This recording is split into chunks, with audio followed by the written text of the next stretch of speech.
군목수로 다 같이 봉독하겠습니다. 시작. 또 충성된 증인으로 죽은 자를 가운데에서 먼저 나시고 땅의 임금들의 머리가 되신 예수 그리스도로 말미암아 은혜와 영광이 너에게 있기를 원하노라. 우리를 사랑하사 그의 피로 우리 죄에서 우리를 해방하시고 그의 아버지 하나님을 위하여 우리를 나라와 제사장으로 삼으신 그에게 영광과 능력이 세세토록 있기를 원하노라. 아멘. 볼지어다 그가 구름을 타고 오시리라. 각 사람의 눈이 그를 보겠고 그를 찌는 자들도 볼 것이요 땅에 있는 모든 족속이 그로 말미암아 회복하리니 그러하리라. 아멘. 주 하나님이 이르시되 나는 알파와 오메가라. 이제도 있고 전에도 있었고 장차 올 자요 전능한 자라 하시더라. 아멘. 오늘 이 본문 말씀에 예수님의 재림의 이야기가 나옵니다. 그래서 이 예수님의 재림의 짧은 문장이지만 그 문장을 보면 이 말씀을 통해서 이 땅에 이단을 분별할 수 있는 아주 중요한 핵심 포인트가 기록이 되어 있습니다. 거짓 교사들을 분별하는 핵심 포인트가 여기 있다는 것인데 그게 뭘까요? 그러면 요한계시록의 최초로 이제 재림에 대해서 언급하는 성경 구절이 7절입니다. 먼저 우리 7절을 다시 한번 보겠습니다. 7절 볼지어다 그가 구름을 타고 오시리라. 일단 예수님의 재림의 장면을 이렇게 글로 표현하기를 예수님을 뭘 타고 오신다고 기록했다고요? 구름. 여러분 그런 CCM 찬송도 있죠. 구름 타시고 나팔 불 때에 다시 오시네. 구름 타시고. 그래서 예수님이 다시 오실 땐 구름 타고 오셔요. 이렇게 우리가 많이 알고 있습니다. 근데 이런 구름이 마치 만화 영화에서 나오는 손오공이 구름 타고 다니는 그 장면 이렇게 우리가 매치가 많이 되잖아요. 근데 이런 구름이 존재가 뭐예요? 여러분 이 구름은 사실 뭐 걸치는 게 아닙니다. 우리 사람의 몸이 걸쳐서 구름 타고 다니는 게 아니잖아요. 수증기잖아요. 수증기. 비행기를 타고 다른 곳에 가보면 반드시 비행기는 구름을 통과합니다. 구름을 통과해서 구름 위에를 날아가죠. 여러분 구름을 통과할 때 비행기 창문으로 다 보여요. 그쵸? 네. 여러분 비행기 안 타보신 분도 계실 텐데 그냥 상상하세요. 구름을 지나갈 때 여러분 비행기에 뭐 걸리는 게 없어요. 그러니까 마치 연기 같은 거예요. 연기. 이 연기에 딱딱한 고체가 지나가면 여러분 그 연기는 뭐 그걸 고체를 막아주는 힘이 아니라 그냥 통과가 되는 거죠. 통과가. 그런 구름이 그런 건데 어떻게 그런 구름을 타고 오실 수 있을까요? 어떤 물리적으로 이건 불가능한 이야기죠. 물론 이제 하나님이니까 가능할 수도 있죠. 자, 근데 여러분 이 구름 타고 온다는 이 표현을 이렇게 이해하셔야 합니다. 구름 타고 온다는 것은 구름과 함께 오신다라고 이해를 하시면 이 말씀은 더 이해가 빠를 겁니다. 구름과 함께. 왜냐하면 하나님의 임재, 하나님이 나타나는 모든 현상 속에 반드시 성경에 구름과 같이 와요. 구약에도 그랬고 신약에도 마찬가지예요. 하나님과 관련되어지는 하나님의 임재와 하나님의 등장 그 모든 관련 속에 구름이 항상 함께 있다는 뜻이에요. 그래서 오늘은 성경을 많이 찾아볼 겁니다. 이 구름과 어떻게 하나님과 매치가 되어져서 오시는지. 자, 출애굽기 19장 16절 오늘 앞에 나와 있어요. 자, 우리 앞에 보이시죠? 뒤에 안 보이신 분은 본인 성경을 찾으시고 출애굽기 19장 16절 19절까지 읽어봅니다. 시작. 셋째 날 아침에 우레와 번개와 빽빽한 구름이 산 위에 있고 나팔 소리가 매우 크게 들리니 진중에 있는 모든 백성이 다 떨더라. 모세가 하나님을 맞으려고 백성을 거느리고 진에서 나오매 그들이 산기슭에 서 있는데 시내산에 연기가 자욱하니 여호와께서 불 가운데서 거기 강림하시니라. 그 연기가 연기같이 떠오르고 온 산이 크게 진동하며 나팔 소리가 점점 커질 때에 모세가 말한즉 하나님이 음성으로 대답하시더라. 빽빽한 구름 위에 항상 하나님의 임재는요 이 구름과 연관이 되어 있습니다. 그래서 예수님이 재림하실 때는 이 구름과 함께 오신다는 것, 그것은 신의 산에 임하셨던 하나님처럼 오신다는 뜻이고, 이 뜻은 다시 말하면 장엄한 그 모습으로 오셔서 사람이 감히 쳐다볼 수 없을 만큼 영광스러운 모습으로 오신다라는 뜻이, 구름 타고 오신다라는 뜻입니다. 출애굽기 20장입니다. 그 다음 장 20장 18절 19절 또 있습니다. 시작. 그 백성이 노래와 번개와 나팔 소리와 산의 연기를 본지라. 그들이 볼 때에 떨며 멀리 서서 모세에게 이르되 당신이 우리에게 말씀하셔서 우리가 들으리이다. 하나님이 우리에게 말씀하시지 말게 하소서 우리가 죽을까. 그럼 이스라엘 백성들은 물론 하나님을 보면 죽는다라고 여겨요. 물론 그런 사람도 있었고요. 심지어는 하나님의 임재를 상징하는 지성소에 들어가도 대제사장 아니고서는 죽습니다. 실제 있었던 사건이죠. 그래서 하나님의 얼굴을 대면하는 건 죽는 거예요. 그러면 굉장히 이 부분은 두렵기도 하고 하나님의 그 인식이 굉장히 장엄하기도 하고, 그래서 하나님의 인재를 상징적으로 또 물리적인 현상 속에서 구름, 연기 같은 것들이 등장하죠. 더 이해하기 쉽게 전선따나 삼만리, 삼천리, 구미호, 여러분 그 모든 것들 다 연기 나오죠. 이런 개념으로 생각해 보세요. 오해는 하지 마세요. 목사님이 하나님을 설명하는데 구미호를 이해해요. 여러분들이 이제 우린 영상 세대니까 이런 장면을 떠올려 보시라는 뜻이에요. 그렇게 오시는 거죠. 모세가 하나님의 얼굴을 봤던 사람입니다.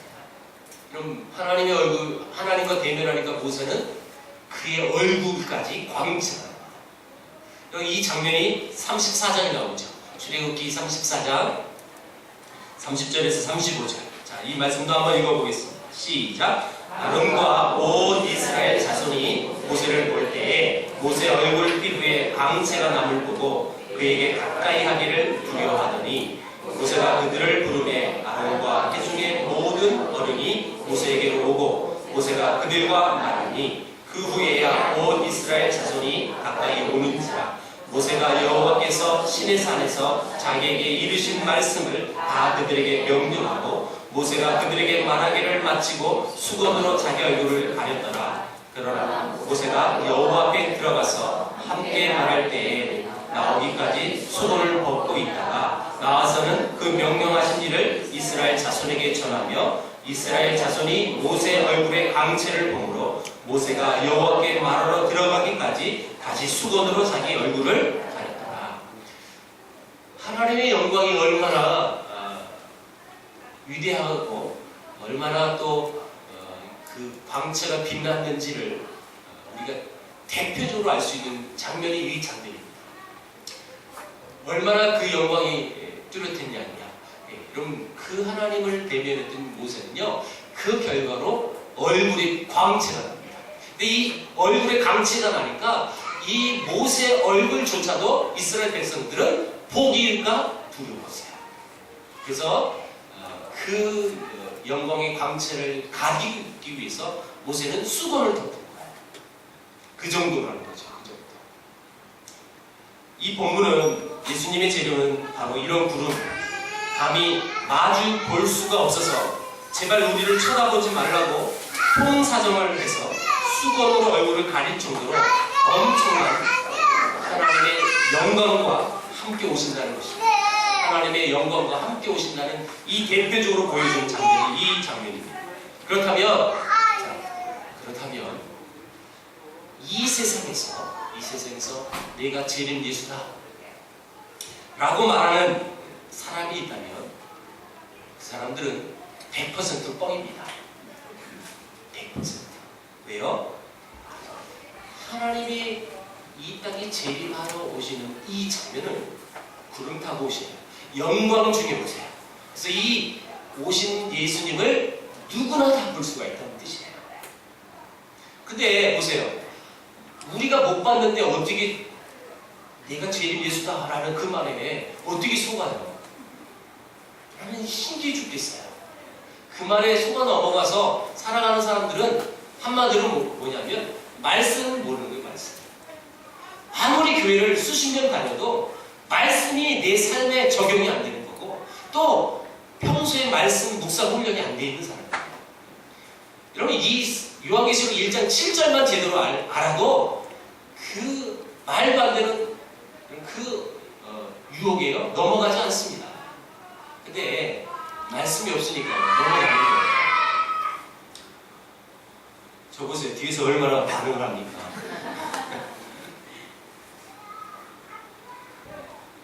아무리 성경이 능통해서 요한계시록을 술술 풀어나간다 할지라도 그에게 어떤 신비한 능력이 나타나 할지라도 여러분 결코 우린 넘어가서는 안 됩니다. 내가 재림 예수다 라고 말하는 모든 사람들은요 다 적 그리스도입니다. 또 한 가지 이 예수님의 재림의 이 장면 속에 특징이 하나 있는데 각 사람의 눈이 그를 보게 하고 각 사람이 눈을 보고 심지어는요 그를 찌른 자도 본다고 말합니다. 여러분 그를 찌른 자는 누구예요? 예수님을 십자가에 못 박은 자들이에요. 그렇죠? 자 그렇다면 예수님을 안 믿는 사람도 예수님의 재림의 모습을 본다는 뜻이에요. 그렇다면 믿음이 있어야만 재림주를 알아볼 수 있다고 하는 그 말도 거짓입니다. 이단 교주들이 하는 말이 그거예요. 넌 믿음이 없으니까 재림 예수는 나를 봐도 네가 나를 못 보는 거야. 이렇게 말을 해요. 이것도 말도 안 되는 사실인데 또 그 말에 또 넘어가는 거예요. 내가 믿음이 없나 봐요 하면서 다시 오신 예수님을 내가 못 봤네. 다시 보니까 믿음이 있어서 예수님 같아. 이렇게. 여러분 이 구분점을 이렇게 보셔야 돼요. 예수님의 초림 2000년 전에 우리 죄를 위하여 이 땅에 오셨던 하나님 초림 그 초림 예수님은요 믿음이 있어야 믿어지는 거예요 사실. 그런데 재림은 믿음이 없어도 보이는 거예요. 이게 차이예요. 초림의 예수님과 재림의 예수님은 여러분 구분이 돼요.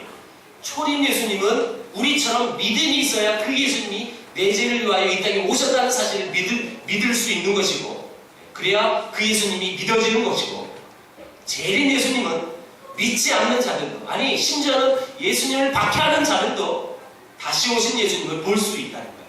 믿음이 조건이 아니에요. 모든 사람, 각 사람이 그 예수님을 다 볼 수 있다는 뜻입니다. 왜요? 그 예수님은 다시 오실 때는 심판주로 오시기 때문에 심판주. 여러분 심판하러 오셨어요. 그러면 심판주 앞에서 죄인들은 어떻게 될까요? 죄가 있는 사람들인가? 늦었죠? 애곡하는 거예요. 오늘 7절 하반절에 그들은 애곡하리라 라고 기록합니다. 애곡하리니 그러하리라 아멘이라고 성경 기록합니다. 애곡이 뭡니까? 슬피 우는 거죠. 슬피 우는 거. 왜 슬피 울까요? 왜 심판주가 오셨는데 왜 그들은 슬피 울 수밖에 없을까요? 늦었다는 거예요. 내 옆에 형제가 우리 가족이 우리 회사 직원이 학교 친구가 그렇게 예수님 믿으라고 말했는데 그 예수님이 진짜 온 거예요. 근데요 그때는 늦은 거예요. 그때는 심판주가 오셨기 때문에 너무 늦었어요. 그래서 심각한 후회와 애통의 날이 계속 될 수밖에 없다는 사실을 오늘 7절에 기록하고 있는 것입니다. 예수님의 재림, 근데 그 예수님의 재림을 믿지 못하고 바라보지 못해 그들은 어쩔 수 없이 심판당할 수밖에 없습니다. 자, 그런데 오늘 이 7절 하반절에 예수 그리스도를 믿지 못하는 자들이 애곡할 것이다 라고 기록을 했는데, 그럼 모든 자들이 모든 말씀 그대로 모든 족속이 다 애곡하느냐? 그렇지만 않죠. 애곡하지 않는 자들도 있어요. 애곡하지 않는 자들은 누구냐? 6절에 나온 사람들이에요. 자, 6절을 보겠습니다. 다 같이요. 시작. 그의 아버지 하나님을 위하여 우리를 나라와 제사장으로 삼으신 그에게 영광과 능력이 세세토록 있기를 원하노라. 아멘. 예, 여러분 이 6절에 이 말씀이 선포될 때 아멘하는 자들이 있다는 거예요. 아멘. 그들이 누굴까요? 한마디로 얘기하면 예수님을 믿는 자들이에요. 근데 그 예수님을 믿는 자들은 모든 족속이 애곡할 때 그들은 그 심판주로 오시는 그 예수님이 오심으로 인하여 그 자체가 영광이고 그 자체가 행복인 거예요. 어떤 이는 슬피 울 수밖에 없지만 어떤 이는 그 사건이 행복의 사건으로 다가오죠.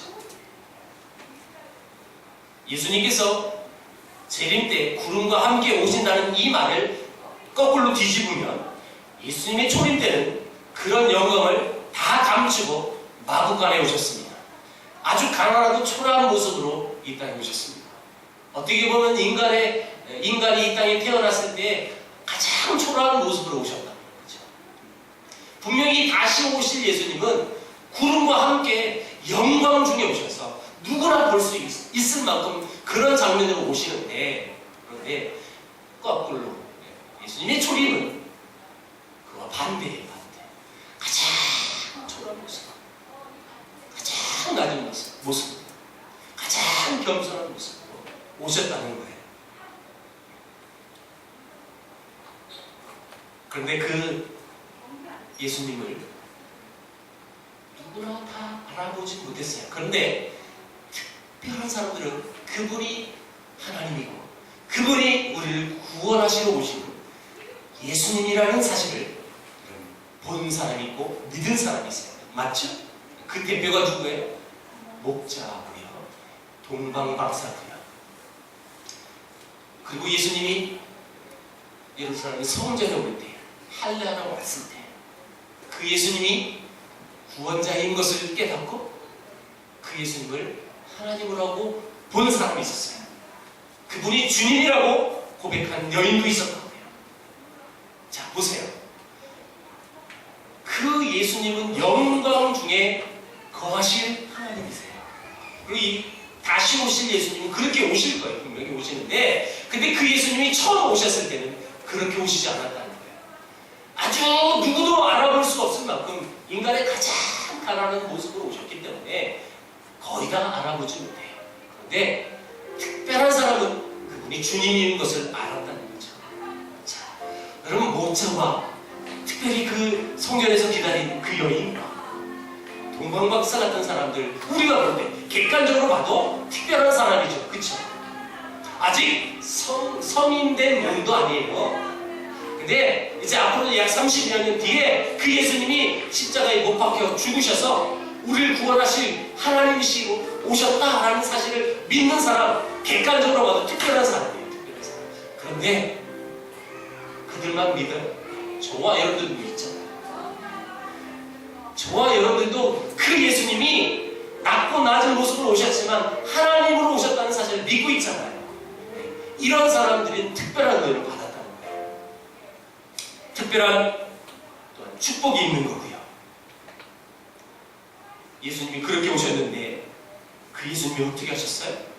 화목제물로 죽으셨어요. 화목제물로 죽으심으로 인하여 모든 인류를 구원하셨어요. 왜 그러셨을까요? 예수님이 하나님이시라고 했는데 나중에는 영광 중에 모든 사람이 보고 알 수 있을 만큼 그런 모습으로 오실 하나님이신데 왜 그 하나님이 오셔서 왜 우리를 위하여 십자가에 못 박혀 죽으셨을까? 사도 바울은 그걸 놀라워하면서 고백하기를 고린도후서 6장 1절에서 8절까지 이렇게 고백합니다. 자, 1절, 2절만 먼저 읽어봅니다. 1절, 2절 시작. 우리가 하나님과 함께 일하는 자로서 너희를 권하노니 하나님의 은혜를 헛되이 받지 말라. 이르시되 내가 은혜 베풀 때에 너에게 보고 구원의 날에 너를 도왔다 하셨으니 보라 지금은 은혜 받을 만한 때요 보라 지금은 구원의 날이요. 여러분 지금 바울이 고백합니다. 지금은 은혜 받을 때예요. 구원의 날이라고 고백합니다.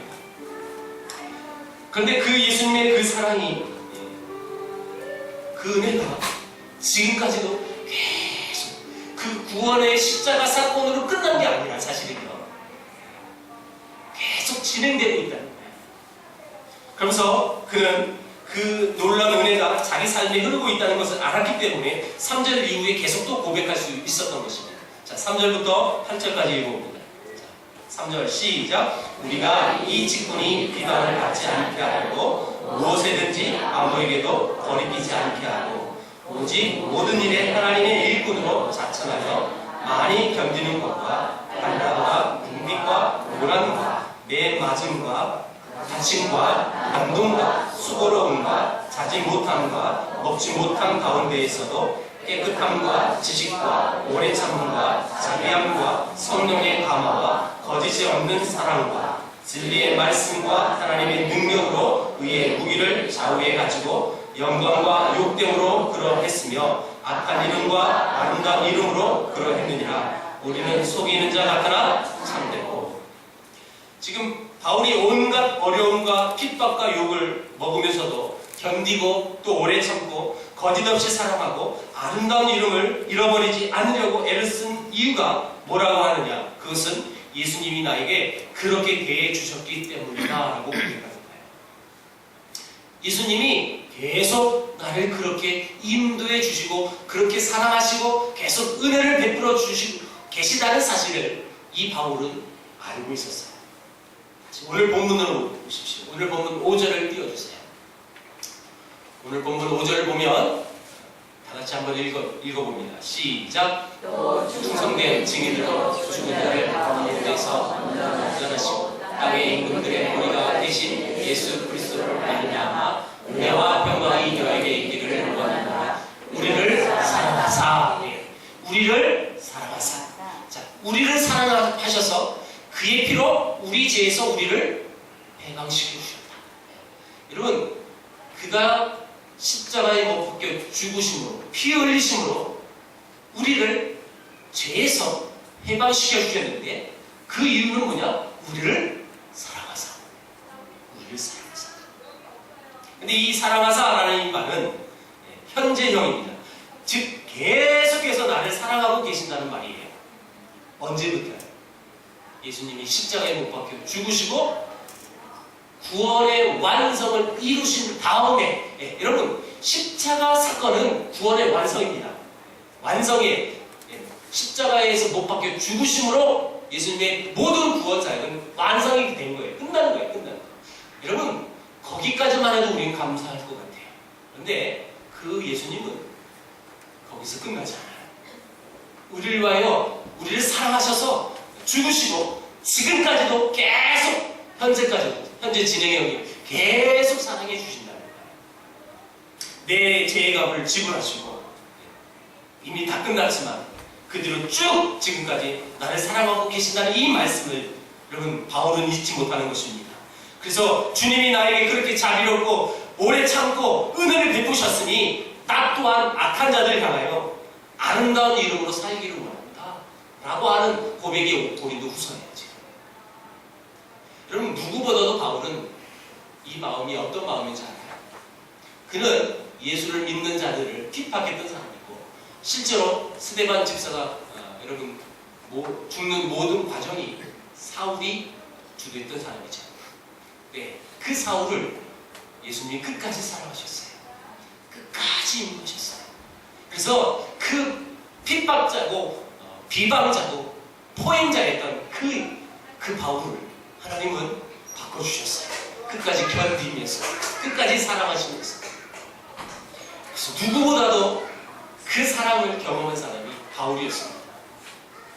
그래서 예수님이 나를 이렇게 사랑해 주셨는데, 그렇게 박해했던 나였는데, 근데 나 같은 사람 가지고 예수님이 지금까지 쭉 계속 사랑하고 계셨어요. 그걸 아니까요.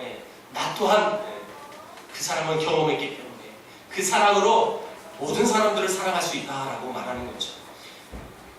우리 크리스찬들은 바로 이 사실이에요.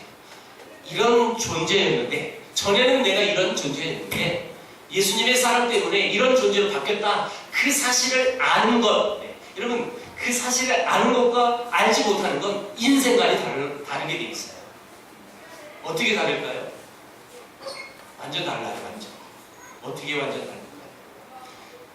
나는 원래 하나님을 모르는 자였는데, 근데 그 하나님이 끝까지 나를 사랑하셔서 나를 위하여 십자가에 못 박혀 아들을 죽이기까지 사랑해 주셨다는 그 사실을 발견하는 그 순간 인생은 바뀌는 거예요. 가치관도 바뀌는 거죠. 내가 누군지, 어떤 존재인지 아는 것, 이게 굉장히 중요한 부분입니다. 여러분, 여러분들은 스스로 나를 어떤 존재로 알고 계십니까? 안산에서는 누굽니까? 뭐 가진 건 없고요. 뭐 백도 없고요. 우리 가문은 어떤 집안은 믿음의 집안이 4대째라는데 우리는 내가 처음 믿고요. 뭐 내세울건 아무것도 없고요. 그래서 좀 하나님 보시기에도 좀 찌질한 존재이지 않을까? 여러분 혹시 이런 마음 갖고 사십니까? 여러분들은 어떤 존재라고 생각하십니까? 내가 누군지를 정확히 아는 것 굉장히 중요하다고 말씀드렸는데, 그것만 제대로가 되어진다면 여러분들의 인생은 바뀝니다. 나는 어떤 존재일까요? 우리도 바울이 사울이었을 때, 예수님을 몰랐을 때, 그래서 그 죄 때문에 어둠의 종이 되어서 세상 쾌락의 노예로 살았을 때, 그러면 세상 사람들처럼 우리는 계속 인생 속에서 답답함 속에서 살 수밖에 없는 존재예요. 그런데 우린 이제 더 이상 그런 존재가 아니라는 거예요. 왜요? 예수님을 위해 죽으심을 위해서 구원받았기 때문에 이제 나는 완전히 다른 사람이에요. 여러분, 이런 인식, 이런 존재론적인 이 모습을 여러분 제대로만 안다면 이 세상은 답답함으로 살지 않습니다. 칙칙하고 어둡고, 그냥 마지못해서 사는 사람들처럼 살지 않습니다. 우리는 하나님이 우리를 위하여, 아니 여러분 한 사람 한 사람을 위해서 독생자 아들 예수를 죽이기까지 사랑받은 존재입니다. 김정훈이라는 교수님이 있어요. 이 교수님 요즘 최근에는 많이 안 되는데 얼마 전까지만 해도 교수가 CF도 찍은 사람이에요. 어떤 사람이냐면 키 작고 땅땅해가지고 머리를 모차르트처럼 이렇게 파마해가지고 나오는 사람이 있어요. 이분 아버지가 압구정동의 강림교회 목사님이세요. 지금 은퇴하셨고 그분의 아들이에요. 이 김정은이라는 교수는 독일에 유학을 갔고 지금 그래서 이제 교수를 역임하는데 본인이 독일에서 아르바이트를 했대요. 무슨 아르바이트냐면 독일이 붕괴되기 전에 동독 서독이 있을 때 베를린에서 그 베를린 장벽을 지키는 그 모든 문을 열쇠를 갖고 있는 그런 아르바이트라는 거예요. 그러니까 밤을 새는 거예요. 밤을. 그러니까 다른 것보다 돈이 많이 준단 말이에요. 그래서 그 아르바이트를 하고 공부를 하는 사람이었는데 자기가 근무할 때 베를린 장벽이 무너졌어요. 그래서 자기가 갖고 있는 그 열쇠 문을 다 따고 그래서 장벽이 무너졌다고 해서 그는 자기를 표현할 때 그렇게 표현합니다. 내가 베를린 장벽을 무너뜨린 사람이라고. 아주 키 작은 아주 뭐 어떤 프로그램에도 가끔 나오는 사람이에요. 근데 그분이 심리학 교수다 보니까 심리학에서 이렇게 말을 했대요.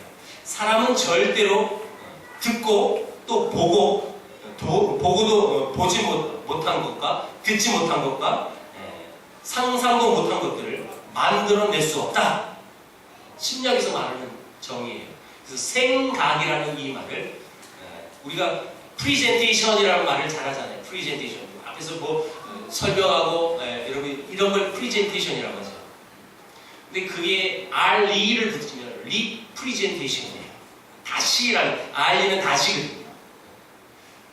여러분 생각을 그렇게 표현하는데 이게 뭐냐면 무슨 뜻이냐면 사람이란 존재는 내가 경험하지 못한 것을 생각할 수 없다 라고 표현하는 거예요.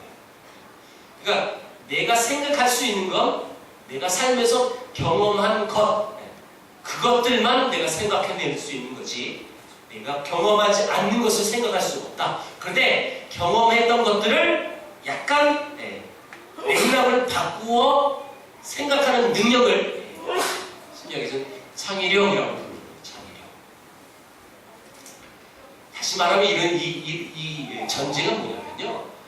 내가 경험한 것 외에는 모른다는 거예요.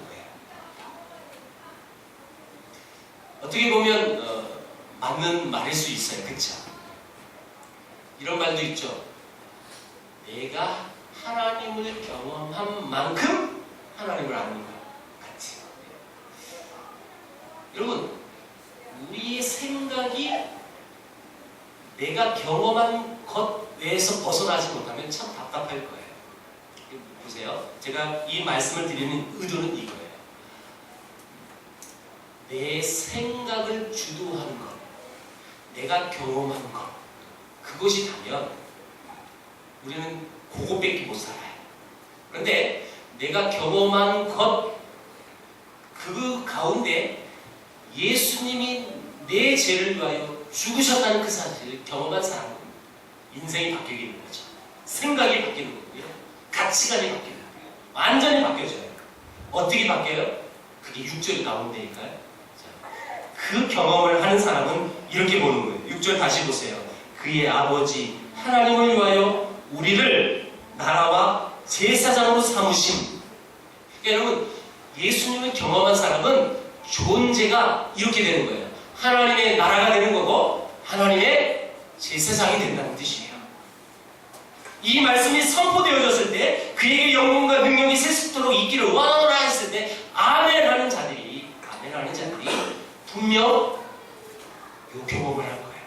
쉽게 얘기할게요. 예수님을 믿는 자는 하나님의 나라가 하나님의 제사장이 되는 것이고 예수님을 믿지 않는 자는 7절 그 예수님이 다시 오셨을 때 애곡한다는 뜻이에요. 이렇게 구분이 될 수 있어요.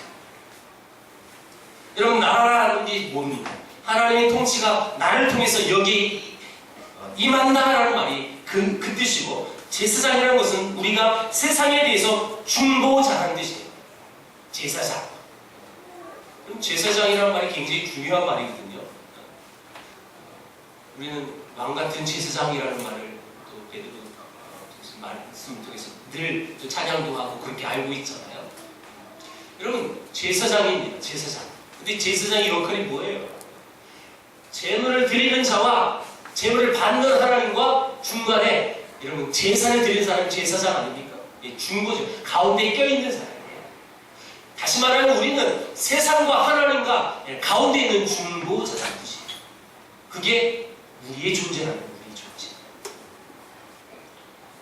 우리라는 존재가 주님의 십자가에서 나를 위해 피 흘리신 은혜를 만나는 순간부터 확 바뀌었다는 것이죠. 그래서 하나님의 통치와 용서의 은혜가 나를 통해서 세상에 흘러가게 하는 존재, 그게 나라와 제사장이라는 뜻입니다.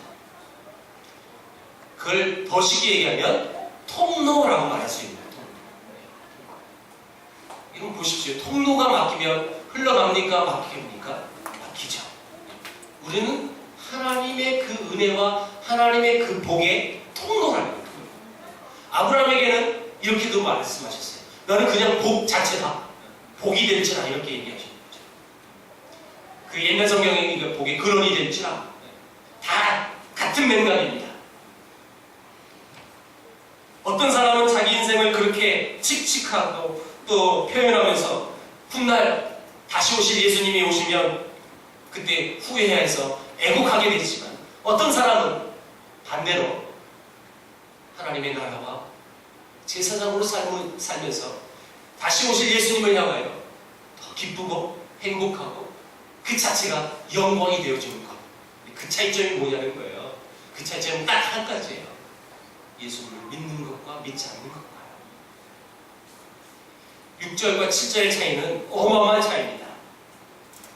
예수님을 내 가슴속에 모시고 있는 자들은 나라와 제사장이라는 이 사실, 내가 그런 존재라는 그 사실 때문에 이 세상에 감사로 살아갈 수 있어요. 또한 이 세상, 지금 이 글을 읽는 대상이 누구라고요? 이 당시 핍박받고 있는 기독교인들이라고 했어요. 그렇죠?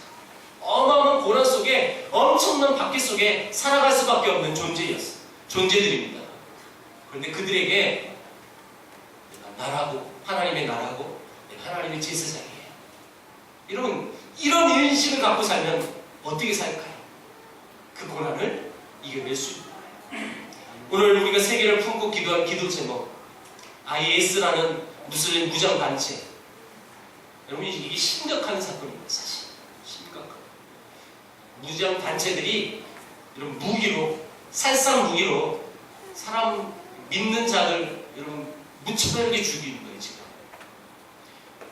상상하기도 끔찍하지만 한 번만 상상해보세요. 그 미국 기자가 참수하는 그 장면까지는 보여주지는 않았지만 상상할 수 있잖아요. 그 끔찍하니까 그걸 이런 영상으로 공중파에서 보일 수 없었던 거고, 실제로 이게 다 공개가 된 거예요. 공중파에만 공개가 안 되는 거고, 우리 믿는 자들이 그렇게 끔찍한 박해를 당한다고 생각해 보세요. 제가 이 상황을 지금 무슬림의 무장 단체가 박해하는 그 이야기하고 이 본문에 나오는 이 시대하고 또 한 가지 더불어서 다시 오실 예수님, 심판주로 오셔서 그 예수님이 믿는 자와 믿지 않는 자를 분간하실 거예요. 분별합니다. 이 장면은 어찌 보면 똑같은 맥락이라는 거예요. 하나님을 믿는 자들은 나라와 제사장으로 살 수가 있었고, 그러므로 인하여 영원한 하나님 나라에 거할 수 있으며, 그런데 하나님을 그대로 믿지 못하는 자들은 애곡하는 거예요. 네, 제가 이 얘기를 꺼내는 것은 그 박해하는 장면이에요. 많은 사람들이 그렇게 박해를 당하면서 많은 믿는 자들까지도 그 박해가, 그 두려움이 있어서 배도하고 그들에게 다시 돌아간다는 거예요. 여러분, 그런 숫자가 있어요. 이게 허수가 아니라 진짜 있어요. 제가 늘 얘기했지만 정죄할 수 없다고 그랬죠. 우리는 정죄할 자격도 없고 능력도 없는 사람들인데, 만약에 우리는 지금 이 자리에선 우리도 그런 똑같은 일을 경험한다면 예수님을 부인하지 않고 죽음의 자리로 가겠다라고 우리 고백하고, 늘 찬송이 그런 내용이거든요. 지금 여러분, 찬송을요 아무 생각 없이 부르지 마세요. 거의 요즘 부르는 CCM은요 내 생명 주께 바치겠다는 뜻이에요. 근데 그 현장, 똑같은 현장이 있다고 생각해보세요. 많은 사람들이 역사 속에서도 증명됐는데 부인했어요. 실제로 부인하고 그들과 함께 그냥 흐리멍텅하게 살아가요. 그런 사람이 있는가 반면에 그 죽음의 자리를 두려워하지 않고 실제로 하나님의 소망을 보고 죽음의 자리를 뛰어드는 사람도 있어요. 어떻게 보면 이 요한계시록에 나온 그 엄청난 박해를 받고 있는 그 사건과 요즘 이 무슬림 무장단체 IS 이 박해하고 거의 비슷한 것 같아요. 그런데 우리 하나님은 그 어려움을 당하고 고통 중에 있는 그 크리스찬들을 향하여 이 요한계시록을 쓰고 계시는 거죠. 어떻게 해요? 너희는 하나님의 나라고 너희는 제사장이다.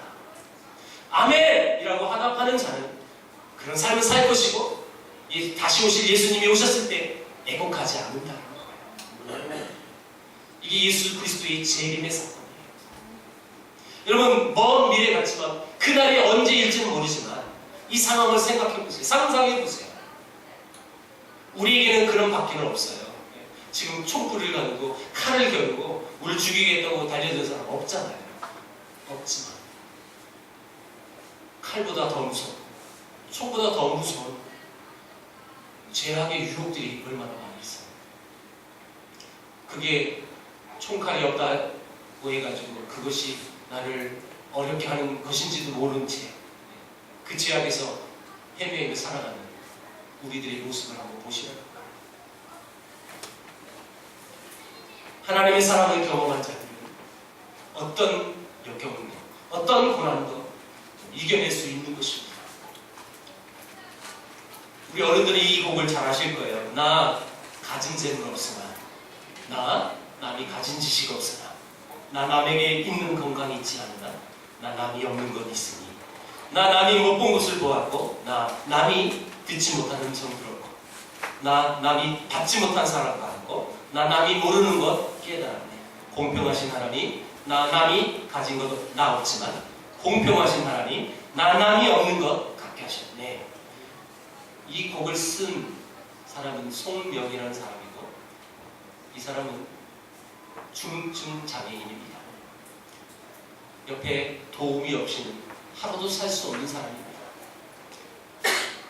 얼마나 그 장애가 심한지 그가 말하는 말을 알아듣지 못합니다. 단 한 사람, 엄마는 알아듣는답니다. 엄마는 하도 어려서부터 했기 때문에 그 엄마는 그 말이 무슨 말인지 알 겁니다. 저도 이분의 음성을 들어봤는데 못 알아들었어요. 진짜 못. 저는 이 나 가진 재물 없으나라는 찬양할 때 참 많이 은혜를 받았어요. 너무너무 좋은 가사잖아요. 공평하신 하나님. 여러분, 없는 자에겐 가장 큰 위로가 공평하신 하나님이거든요. 공평하신 하나님. 여러분, 그냥 나는 송명이라는 그 작사가가 누군지 몰랐을 때 정말 은혜를 받았는데, 이 곡을 쓴 사람이 중증 장애인이라는 사실을 발견하는 순간 저는 깜짝 놀랐어요. 너무 많이 놀랐어요. 왜요? 아니, 자기 몸도 가를 수 없는 그런 환자가, 이 장애인이 나 가진 재물 없으나, 나 가진 지식 없으나, 나 남에게 있는 건강이 있지 않으나, 난 남에게 없는 것도 있다고 고백하는 거예요. 어떻게 이렇게 고백할 수 있을까요? 도대체 이 중증 장애인이 이렇게 공평하신 하나님이라고 말할 수 있는 그 근거는 뭘까요? 여러분, 객관적으로 보면 그게 공평합니까? 자기가 봤을 땐 세상이 공평합니까? 이런 사람은요, 세상을 원망해야 되는 거고요. 부모를 내려면 불평해야 되는 거예요. 그쵸? 왜 나를 이렇게 낳냐고. 근데 그에게 예수 그리스도의 사랑이, 은혜가 있으니까 이렇게 고백할 수 있었다는 것이죠. 그러니까 이 세상을 불평하잖아요. 나는 객관적으로 봐도 정말 불쌍한 사람이지만 그럼에도 불구하고 공평하신 하나님이라고 선포하는 거예요. 왜요? 아무리 몸이 건강할지라도, 세상에 많은 것 있는 사람이 있을지라도 그 사람에게 하나님이 없다면 아무것도 아니라는 사실을 그는 알았으니까, 발견했으니까 그는 그렇게 고백할 수 있는 거예요. 공평하신. 여러분, 이 고백이 우리들의 고백되길 축복합니다. 하나님의 은혜와 사랑이 내 마음속에 있다면 어떤 고난도, 내게 지금 처해진 환경도 불평으로 다가오는 것이 아니라 감사로 고백되어져야 합니다. 그럼 잊지 마십시오. 예수 그리스도가 이 땅에 오실 때 그 예수님은 누구나 다 볼 수 있습니다. 믿음이 없는 자들도 예수님이 왔다는 사실을 알 수 있게끔 오신다고 말씀하셨어요. 다 알 수 있어요. 그러니까 여러분, 어떤 유혹도 현혹에도 넘어가지 마시고, 뿐만 아니라 우리가 더 나아가서 예수 그리스도가 재림하시면 그분은 심판주로 오신다고 했는데, 그 심판주로 오셨을 때 실전에 나왔어요. 그 예수님을 믿지 않은 자들은 슬피 운다고 이런 표현했어요. 여러분, 우리 주위에 지금 슬피 울 사람이 얼마나 많이 있습니까? 얼마나 많아, 그렇죠? 우리 가족 중에도 있을 거고, 회사 동료도 있을 거고, 옆집 사는 사람도 있을 거고요. 친척도 있을 거고요. 친구도 있을 거고요. 이걸 생각해보면 끔찍해요. 여러분 생각하세요. 예수 그리스도의 재림, 그것을 믿는 우리들은 그 예수님을 행복함으로, 기쁨으로, 영광 중에 여러분 맞이할 수 있겠지만 그 예수님을 믿지 않는 자들은 슬피울 수밖에 없어요. 이제 그들을 향하여 우리가 이 아름다운 사랑을 전해야 됩니다. 그게 통로고요. 그게 제사장의 역할이에요. 이 일들을 잘 감당하며 아름답게 여러분 살아가는 저 여러분들에게 주의 이름으로 축복합니다. 기도하겠습니다.